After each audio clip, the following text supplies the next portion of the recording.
Oh my God, Lord. Langit. Ano, barok.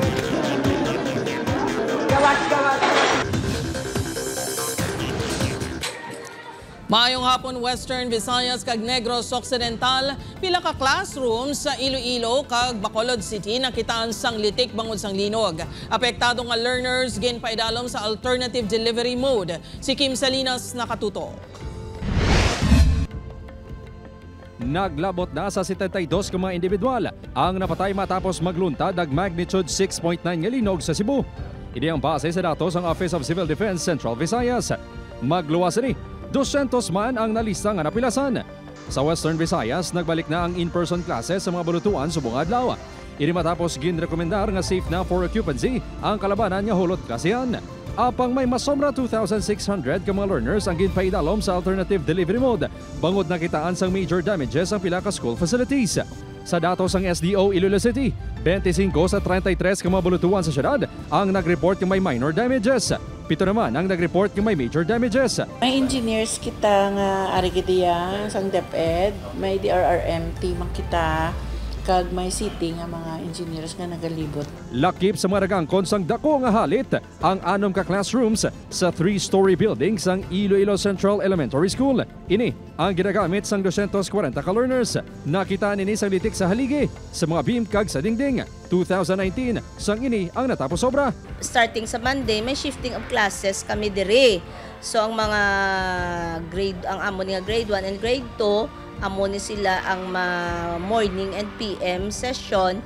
Then ang room nga i-vacate nila, amo nang pagasudlan sang amo nga grade 4. Worry man kami kay ang kabataan, siyempre ang safety gid nila mo anay ang ulikda namo. Kabay pa nga siya matagal siya man sa sang hoping sang dasing action kag para maka-occupy man kami. Naglabot naman sa ginabulubanta sa 2 ka pulgada ang nakita nga mga litik sa Pagcorwan Building sa Iloilo National High School.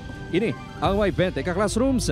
Ginpaidaloman sa alternative delivery mode ang masombra 1,000 ka senior high school learners bangod ginrekomendar nga i-vacate ang building. Nagsag na ang portion sang iyang stair sa ground floor. So meaning may gamay na siya nga movement siguro. Oo. Pagdason hindi na siya sa ground Balik kumbaga yati daw nagsaka na siya. Oo. Suno sa Office of Civil Defense 6, may 3 kabulutuan sa dumalag kapis kag isa sa Patnongon Antique nga nag-report nga may halit man sang linog. Ang observation, which is kadalasan naman mga hairline cracks yung mga nakita nila. Sa Bacolod City, nakitaan sa mga litik ang pila ka hulot klasian sa J.R. Torres, Bata kag Isla Elementary Schools. Ang ini nga class for that classroom, i-transfer lang nila kuno sa lain nga place. Ang obo naton kag ang city engineers will assist to assess. Suno sa CDRMO, temporaryo nga wala ginagamit ang mga hulot klasihan para sa safety sa mga manunudlo kag estudyante. Ilabi na ang building nga yara sa J.R. Torres nga sang nagligad na nga bulan na tukod. Sang pag-earthquake, gin-inspect namon kagapon ang iya nga litik ng lapo sa piyak nga wall, which is delikado sa learner kag sa teacher.